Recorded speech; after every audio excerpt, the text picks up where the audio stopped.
It had been raining for hours, the kind of relentless downpour that turns the world into a gray, sloshing mess. I was somewhere along Route 66, driving through the endless desert stretch of Arizona, just trying to make it to Albuquerque before sunrise. The wipers on my windshield struggled to keep up, and the radio was a mess of static and old country songs I didn't recognize.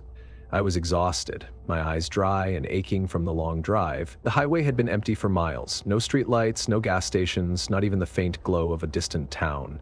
Just me, my car, and the rain hammering down like an angry god, the kind of night that makes you feel like the last person left on Earth.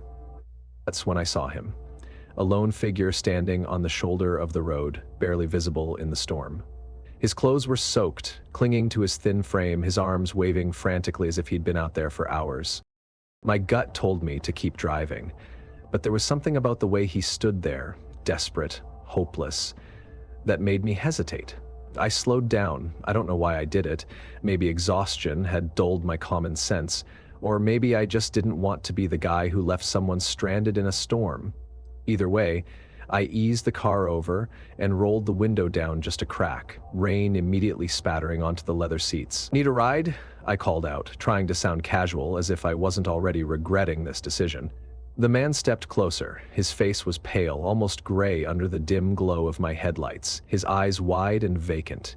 His dark, wet hair clung to his forehead, and his lips were slightly parted like he'd just run a marathon and couldn't quite catch his breath. He didn't answer at first, just stood there, blinking against the rain, before finally mumbling, "Yeah." I unlocked the passenger door. He climbed in without hesitation, his clothes dripping onto the seat, the smell of damp fabric, and something else, something musty, almost metallic, filling the car. I tried to shake off the unease creeping up my spine. "Where are you headed?" The man hesitated before speaking. "Albuquerque. If you're going that way." I nodded, pulling back onto the road. "Yeah, that's where I'm headed." Silence settled between us. He didn't make small talk, didn't ask my name, didn't offer his.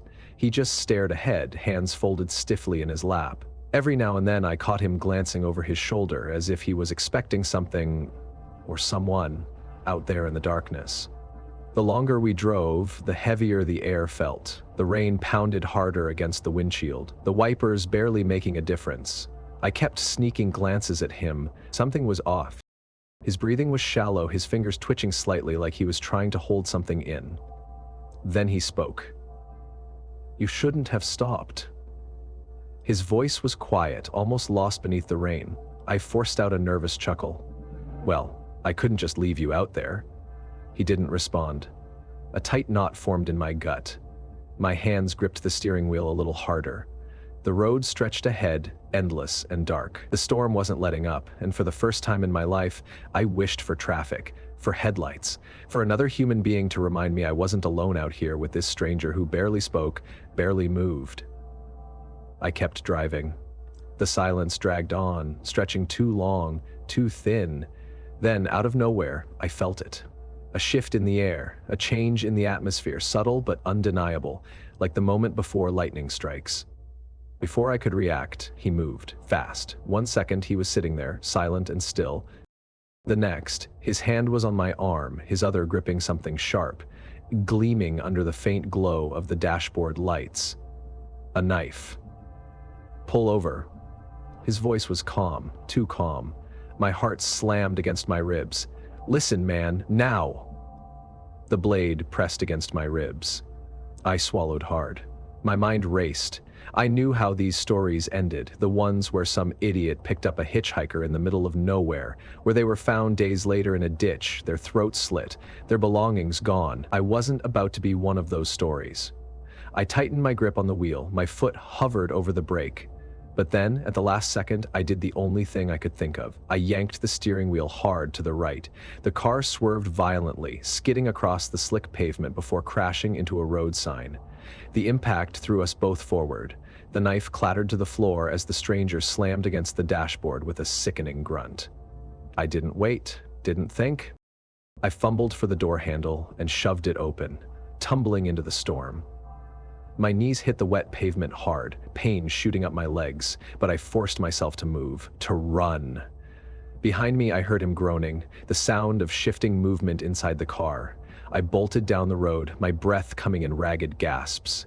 Headlights flashed in the distance. A truck. I stumbled into the middle of the road, waving my arms wildly. The truck screeched to a stop, the driver, a grizzled old man with a confused expression, jumping out. "Jesus, son, you okay?" I turned back toward my car, toward the passenger seat. It was empty.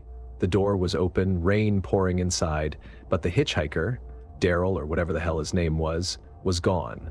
The police arrived not long after. They searched the area, found the knife still on the floor of my car, found my wallet still in my glove compartment. But no sign of him. No footprints, no blood, no sign that anyone had been there at all, just an empty road and the sound of the rain. In the days that followed, I tried to tell myself it had been real, that I hadn't imagined it, that I hadn't picked up someone that didn't belong in this world. But every time I looked in my rearview mirror, I saw him. Not in the seat, not outside, just a reflection. A glimpse of wet hair, pale skin, a vacant stare, and sometimes, in the dead of night, when the rain is heavy and the roads are empty, I hear it, a voice. "You shouldn't have stopped." You never really forget a brush with the unknown. I learned that the hard way. After what happened on Route 66, I stopped driving at night altogether. The rain, the empty roads, it all brought back the ghost of that pale face in my rearview mirror. But just because I escaped that night doesn't mean the nightmare ended. In fact, it was just beginning. This isn't my story, though. It belongs to someone else. Someone who knows that some shadows don't just linger, they follow. It was one of those Portland nights, the rain falling steady and cold, soaking the streets in a constant rhythmic hiss. I remember the way the streetlights smeared across the wet pavement, turning everything into a blur of gold and gray. I had just finished a 12-hour shift at the hospital. My scrubs were damp under my raincoat, and my shoes squelched with every step. I was exhausted, but the kind of exhaustion that keeps your nerves on edge instead of putting you to sleep. The streets were deserted. Just the occasional car passing by, their headlights flashing across the puddles like fleeting ghosts. I liked walking home, even in the rain. It was only a few blocks to my apartment, and the quiet after a day of chaos in the ER was a small relief. But that night, something felt wrong. At first I thought it was the weather. The air was heavy, the rain thick and cold, and the silence between each droplet felt off, too still, like the whole world was holding its breath. I adjusted my bag on my shoulder, trying to shake the feeling. The hospital could do that to you, fill your head with paranoia. You see enough bad things happen to good people, and you start to expect something to go wrong at every turn. Then I heard it. Footsteps, soft, steady, and just behind me. I glanced over my shoulder. Nothing. Just the rain and the empty sidewalk stretching back toward the hospital. I told myself it was just the echo of my own steps. Wet shoes on wet pavement, bouncing off the buildings. But I felt it. That tickle at the back of your neck. The primal instinct that says, you are not alone. I picked up my pace. The footsteps quickened, matching me. My heart thudded. I kept my head down, my breath shallow, every nerve screaming to break into a run. But running felt like a mistake. Running made you pray. So I kept walking. Faster, tighter. My hand slipped into my coat pocket, fingers curling around my phone. The footsteps stayed with me. At the corner, under the flicker of a dying streetlight, I paused, just long enough to risk another glance. And that's when I saw him, a figure half in view behind a parked car. Tall, still, watching. I couldn't see his face, but I felt his eyes, cold and sharp, cutting through the rain and locking onto me. I turned away fast, my pulse pounding so hard I could barely breathe. Get home. Just get home. My apartment building was 2 blocks away, a squat brick complex with a rusting fire escape and a front door that jammed in the cold. I could see it. So close it felt like I could reach out and touch it. I forced my legs to move, my steps quick and clumsy over the slick concrete. I didn't look back. Couldn't. The footsteps didn't stop. I reached my building, my hands shaking as I dug out my keys. Behind me, the street was empty, but I knew he was there. I could feel him. I got inside, slammed the door shut, and locked it. My body sagged against the wall, my chest heaving. Safe. Or so I thought. That night, I couldn't sleep. I kept replaying it. The sound of the footsteps, the figure by the car, the eyes. I told myself I was being paranoid, but my body wouldn't believe me. The adrenaline still buzzed under my skin. I pulled the curtains shut tight and double-checked the locks. Then, just before I turned off the lights, I did something that should have brought me peace. I looked through my phone. I had taken a quick photo through the window just before I ran inside. A blurry, rain-streaked shot of the street and the parked car. But there, in the shadows, was him. A tall, lean figure, his face obscured but his posture unmistakable. Rigid, deliberate. Watching.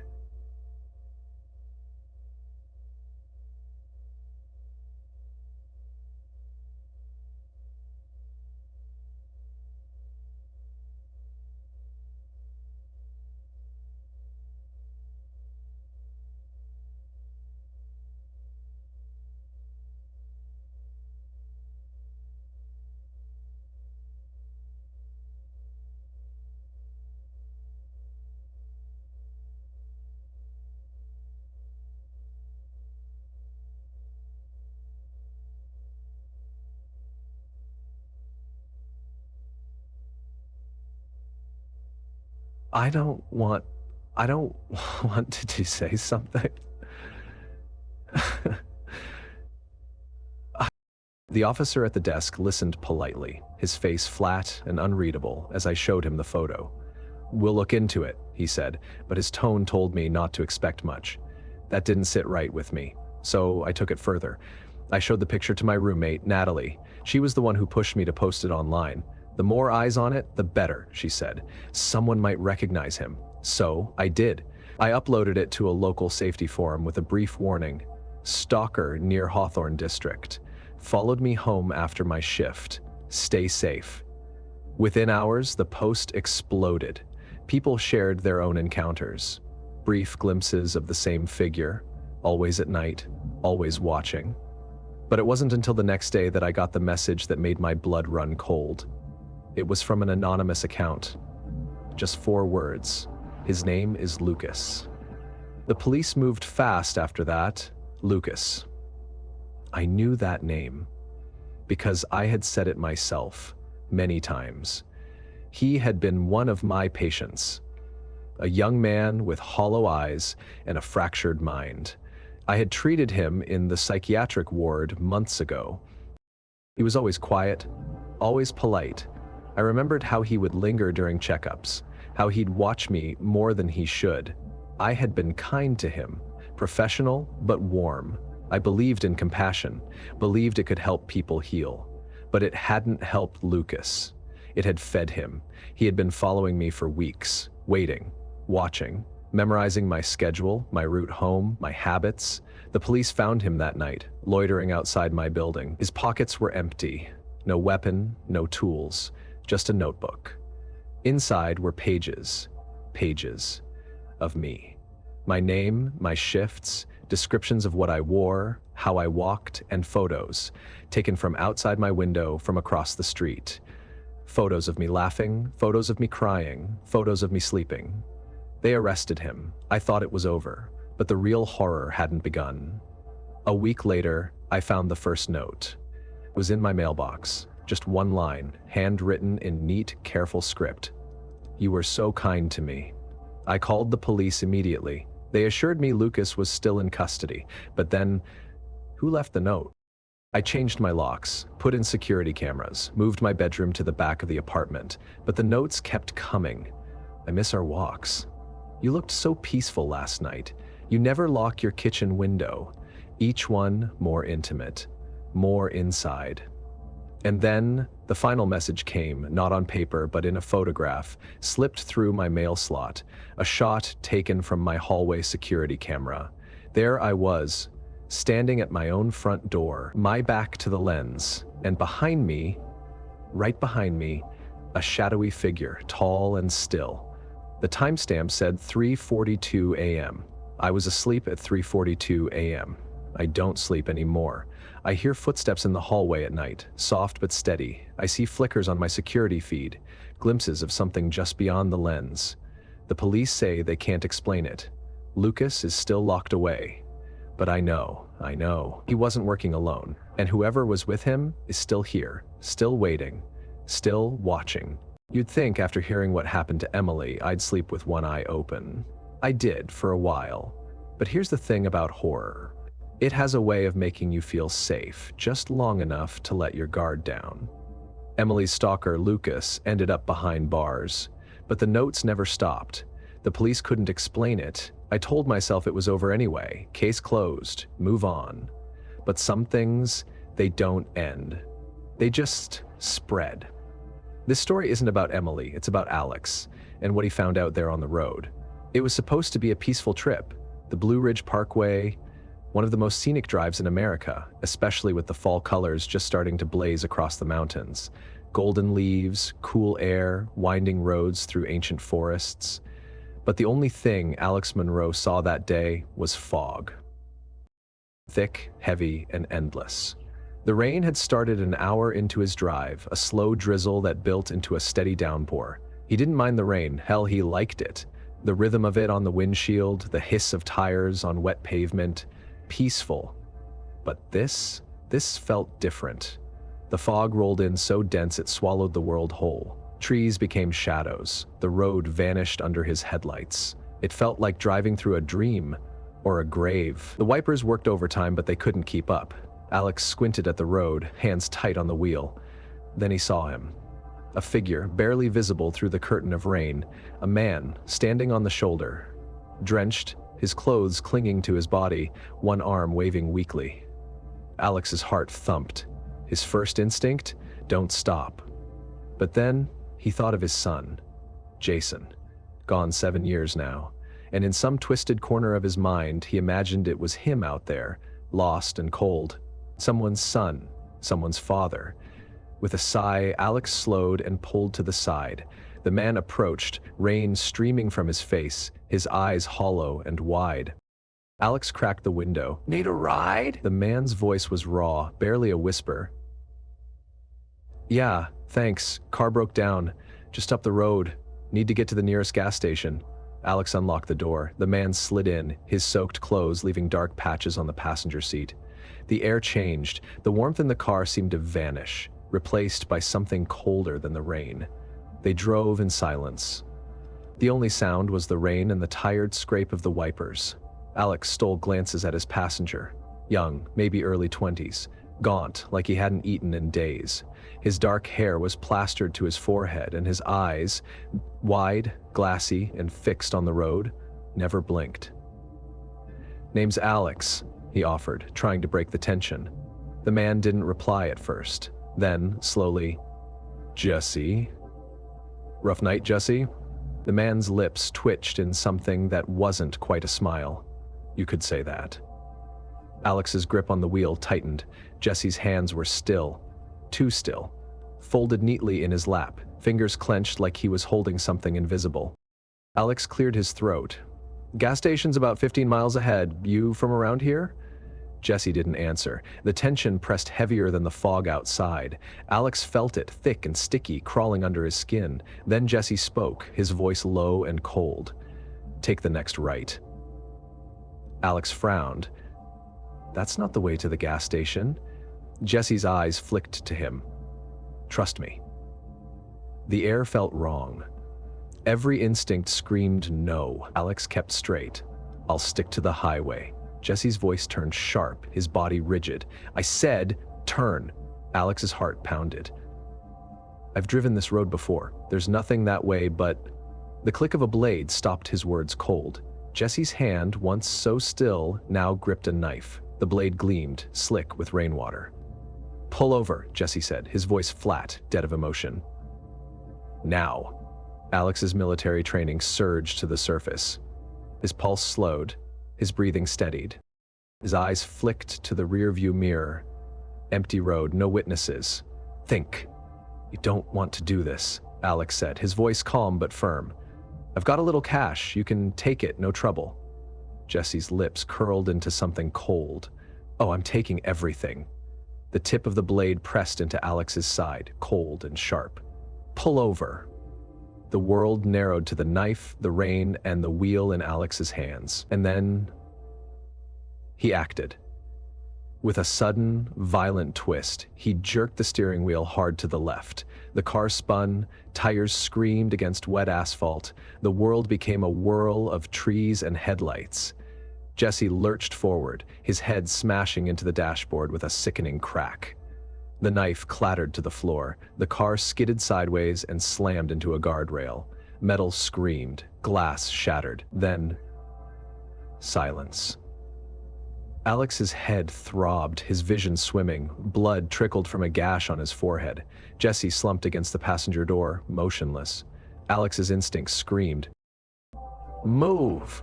He kicked the door open and stumbled into the rain, his boots hitting the pavement hard. He ran, adrenaline carrying him through the pain. The fog was a wall, the trees towering shadows. A pair of headlights cut through the gloom. A truck. Alex stumbled into the road, waving frantically.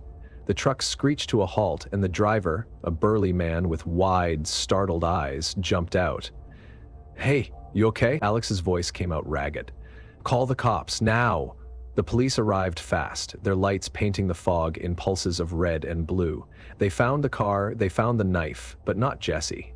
The passenger seat was empty, the door wide open. No footprints in the mud, no blood on the road, nothing. It was like he had never been there at all. They took Alex's statement. The officer, a gruff woman named Mallory, eyed him with that mix of suspicion and concern cops always have. "You said he hit his head hard enough to bleed." "Yes," Alex insisted. "It was..." Mallory cut him off, holding up a photo from inside the car. No blood, no prints, nothing. "Sir," she said carefully, "are you sure you didn't imagine him?" Alex didn't sleep that night. His hands wouldn't stop shaking. The police called it stress. Maybe trauma from the crash. But Alex knew better. The seat had been wet from the rain, and that knife, he could still feel the cold edge of it against his ribs. The first time he saw the photo, it was a week later. It came in the mail, no return address, just a single Polaroid. It was a picture of him, driving, taken from behind through the rear windshield. In the reflection, a figure. In the back seat, soaking wet and smiling. That's the thing about the road. You can drive for miles and never see a soul, but that doesn't mean you're alone. Some passengers never leave. They just wait for you to pick them up. Again. You'd think by now I'd be numb to these stories. Nathan's nightmare on Route 66, Emily's stalker in the shadows, Alex's brush with something that didn't belong on this earth. I've heard them all, shared them with you. But what if I told you, sometimes the things we fear most aren't on the road or lurking in the rain. Sometimes they're waiting for us where we're supposed to feel safe. Let me tell you about Rachel. I arrived in Savannah just before sunset. The air was thick with the scent of the river. Salt, moss, and something old that had settled into the bones of the city. I always loved Savannah, its beauty, its ghosts. I was here chasing a story. My subscribers loved haunted places, and the Riverside Grand had a reputation. Built in 1892, the hotel was a postcard-perfect mix of elegance and decay. And room 604, infamous. Stories of guests vanishing without a trace. Paranormal encounters, the kind of thing people couldn't get enough of. I wasn't just here to visit. I was here to stay. The lobby felt like a place frozen in time. Chandeliers glowing softly, polished floors that creaked with every step. The clerk, an older woman with a stiff smile, handed me the key. "You're in room 604. Her voice faltered just slightly. I raised an eyebrow. "That a problem?" She hesitated. "That room's been under renovation." "But it's available now." A long pause. Yes, I suppose it is." She didn't meet my eyes. The elevator groaned as it carried me up. 6th floor. The hallway smelled faintly of mildew, and the wallpaper, once gold, was peeling in thin, curling strips. Room 604 waited at the end. The number plaque was tarnished, the brass barely readable. My key slid in smoothly. The lock clicked. The door opened to a room that felt wrong. The air was cold, colder than it should have been in August. The windows were shut tight, but the curtains billowed as if something unseen had just passed through. The bed was perfectly made, but the sheets, crisp and white, felt damp beneath my fingertips. I set up my camera gear, the familiar routine calming my nerves. "All right," I said to myself. "Let's see what makes 604 so special." I filmed a quick walkthrough, narrating for my channel. This room has a history. Guests have reported everything from whispers to shadows in the mirrors. Some never checked out. Literally. My voice sounded too loud in the hush of the room.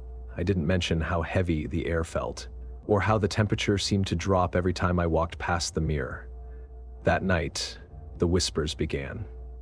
At first, I thought it was the air vents, a soft, hissing, sizzing from above. But when I pressed my ear to the grate, the sound didn't come from there. It came from the walls. I turned on my recorder, heart pounding. "If someone's here, can you give me a sign?" The room answered. The lamp flickered once. Twice. Then darkness. My phone screen glowed as I checked my footage. The camera was still rolling. That's when I heard it. A voice. Low and crackling through the static. Not in the room. In the recording. "Rachel?" My stomach flipped. I rewound, played it back. "Rachel?"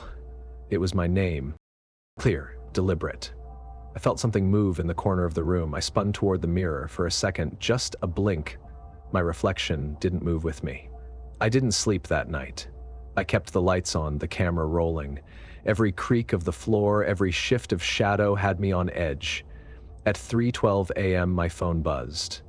A notification from my own number. A photo. It was me. Asleep in bed, but my phone was on the nightstand. The angle? From the ceiling. I should have left, but I didn't. The story was too good, and maybe something else held me there. The next morning, I found the guest book in the nightstand drawer, a thick leather tome, cracked and old. Inside, the names of guests, decades worth, written in faded ink. I flipped to the last page. The entries stopped in 1,987, except for one. The ink was fresh. My hand shook as I read it aloud. Rachel Porter, room 674, checked in. And beneath it, no checkout date. I slammed the book shut. No, no, no, no. The air turned freezing, my breath fogged. The mirror, I looked, and there I was. But not quite. My reflection stood still, her head tilted, lips curling into a smile. I wasn't smiling. I felt a cold breath on my neck, a whisper, not from the mirror, from behind me. I ran. The door wouldn't budge. The knob twisted violently in my hand, but it felt wrong, like it was alive. Flesh, not brass, pulsing under my grip.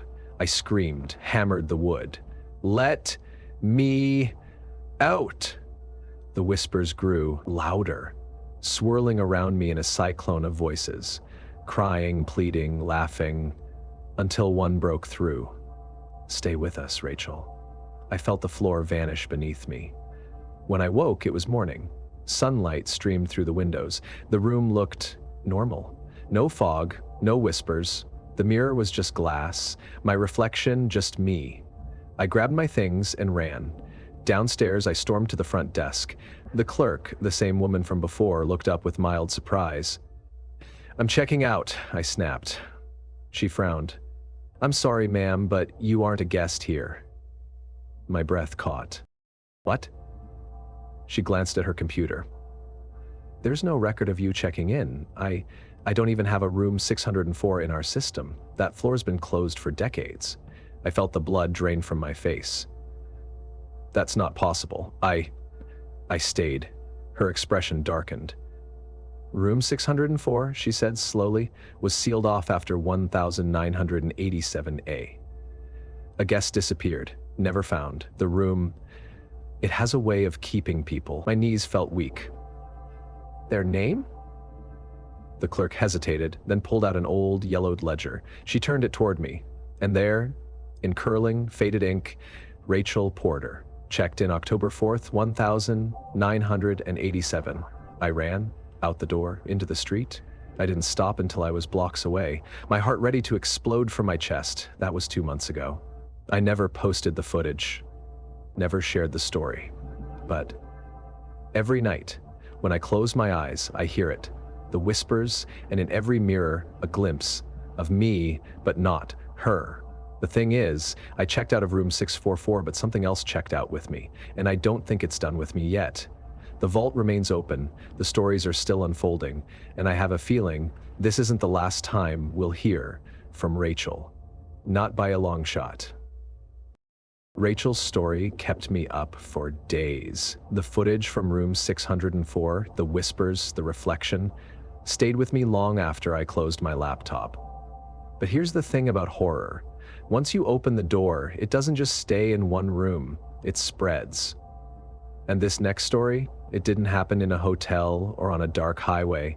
It happened somewhere that should have been peaceful, safe, a place where the only sounds should have been the wind in the trees and the lapping of water on the shore.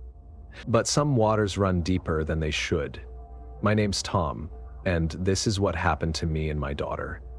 Mirror Lake sits in the middle of nowhere, 30 miles of rough dirt road just to reach it. Most people come for the fishing, the hiking. Me, I came for the quiet. It was just me and Sophie, my little girl. 14 going on 30, smart, stubborn, and she loved the outdoors almost as much as I did. We set up camp by the water's edge. The air smelled like pine and earth, and the lake was so still it looked like glass, hence the name. Sophie was thrilled. "Dad, can we fish right now?"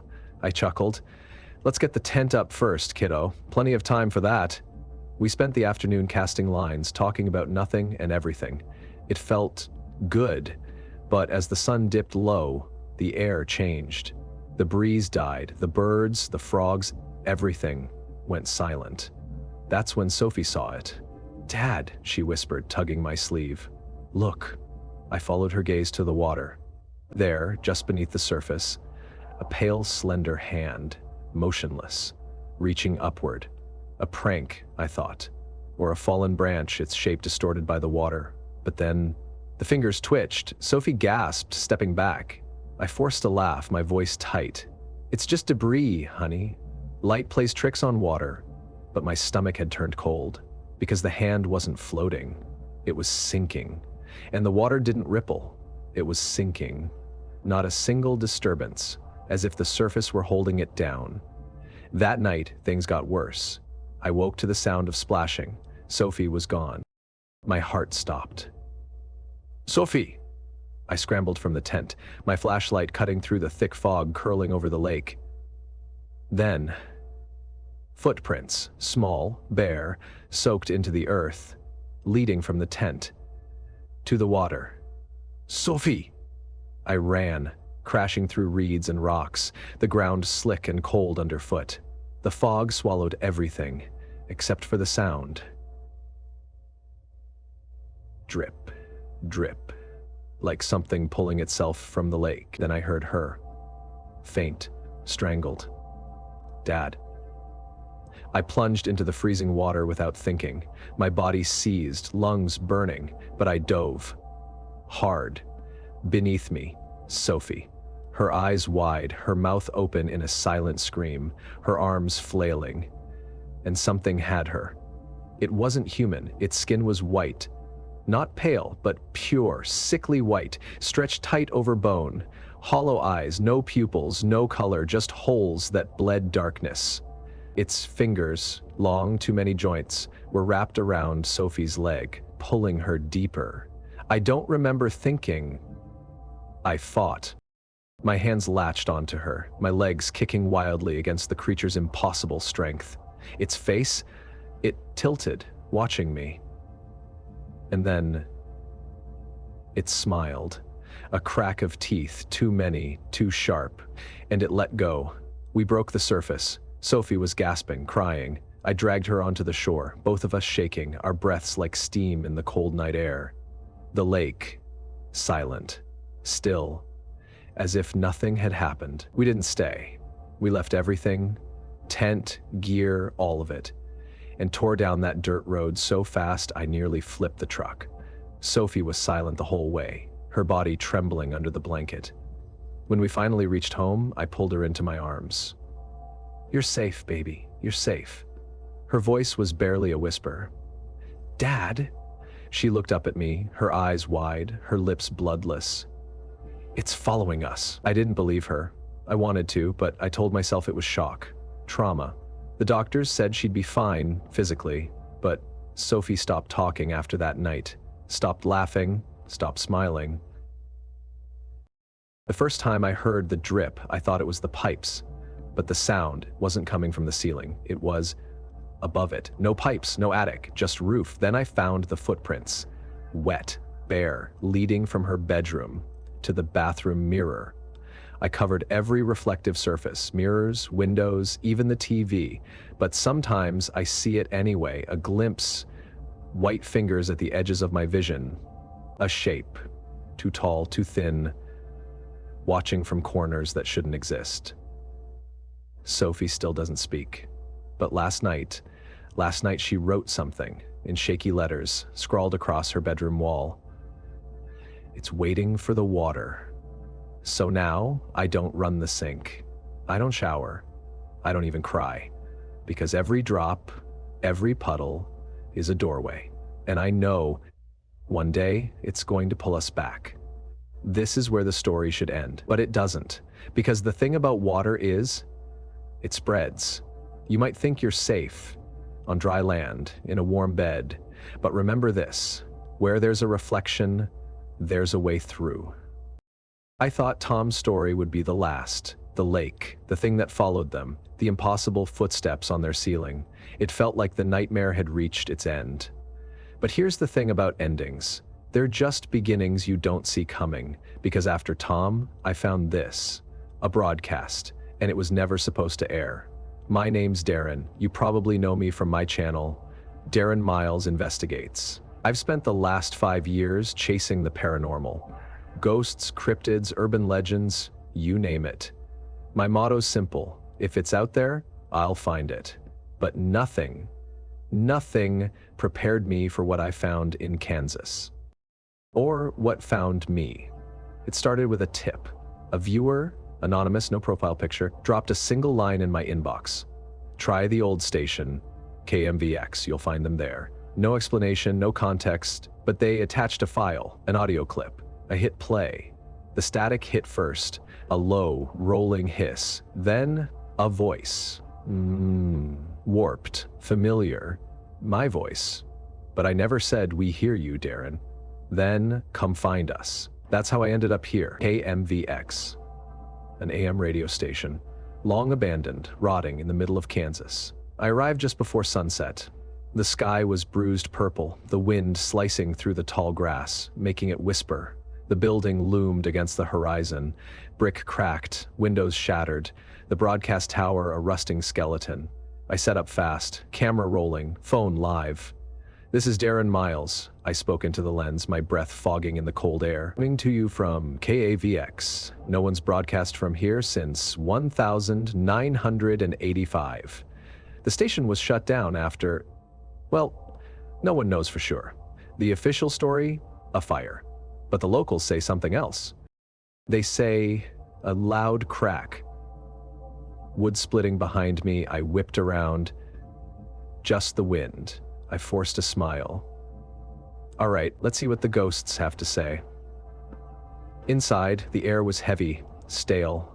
The smell, rotting wood and rusted metal. The walls were scorched black from the supposed fire, but the equipment, old dials, faded consoles, still stood.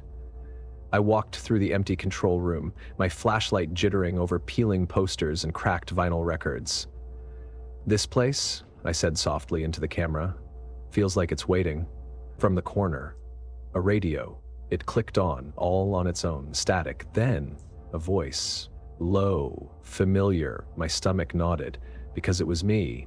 "You shouldn't have come." My heart slammed. I hadn't spoken, but the voice, my voice, poured from the speakers. I lifted my camera to film, but my live chat, the comments were going insane. "Who's behind you? Look out! Darren, there's someone there!" I spun.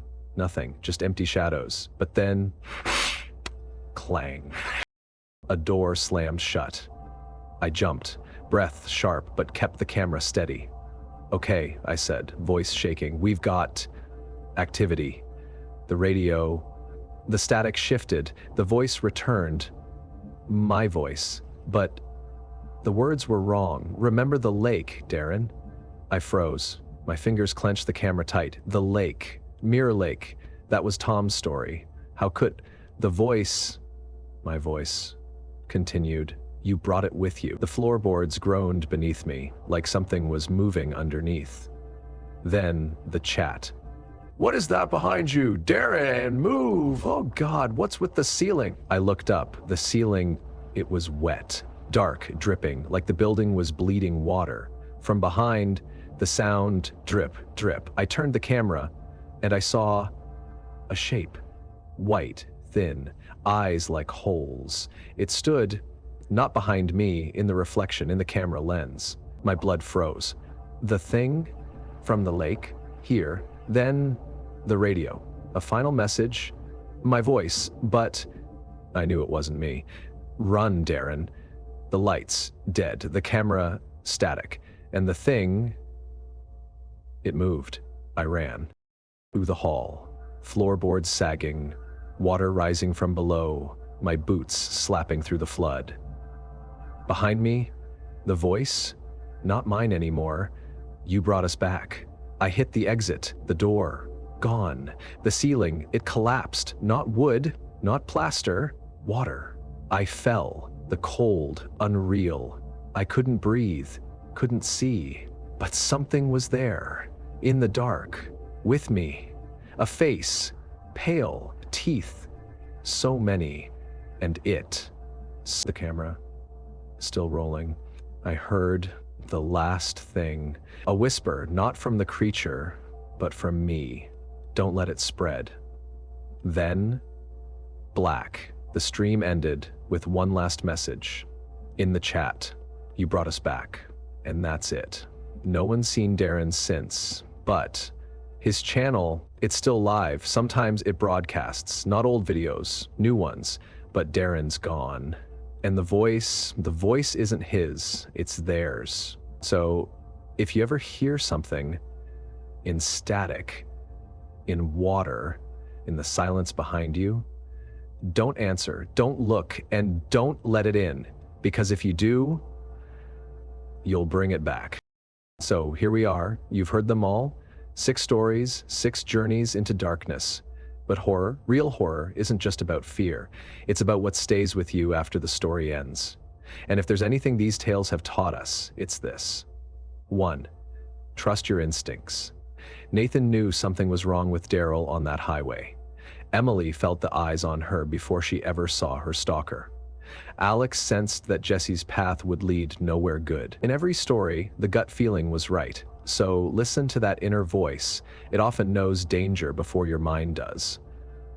2. Kindness can be powerful, but caution is survival. Emily's compassion for her patient, Rachel's curiosity for the unknown, and Tom's love for his daughter, these are good things. But goodness doesn't mean ignoring the warning signs. Sometimes the most caring thing you can do is protect yourself. 3. Some doors should never be opened. Rachel thought room 604 was just a story. Darren thought the abandoned station was just another investigation. Curiosity can lead you far, but some places aren't meant to be explored, and once you let something in, it doesn't always leave. 4. The past never stays buried. Every story, whether it was the highway, the hospital, or the lake, showed us that history leaves shadows. We can choose to ignore them, but they won't ignore us, so respect what came before. Some things are forgotten for a reason. 5. Fear spreads. Be careful what you bring home. Tom thought they escaped the lake. Darren thought the broadcast ended when the stream cut. But fear travels. It clings to places, to people, to you. What you let into your life, your home, your heart, it stays. So, what do we do with these lessons? We stay aware. We stay cautious. But most importantly, we stay human. We stay human. Because yes, there's darkness out there, but there's also courage, there's survival, and there's the knowledge that no matter how deep the shadows get, someone's out there holding a light.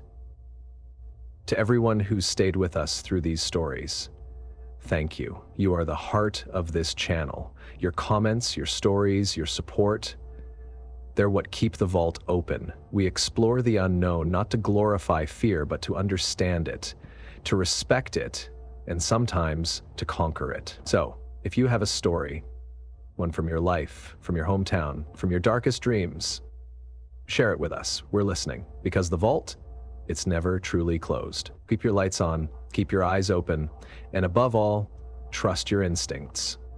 We'll see you in the next tale.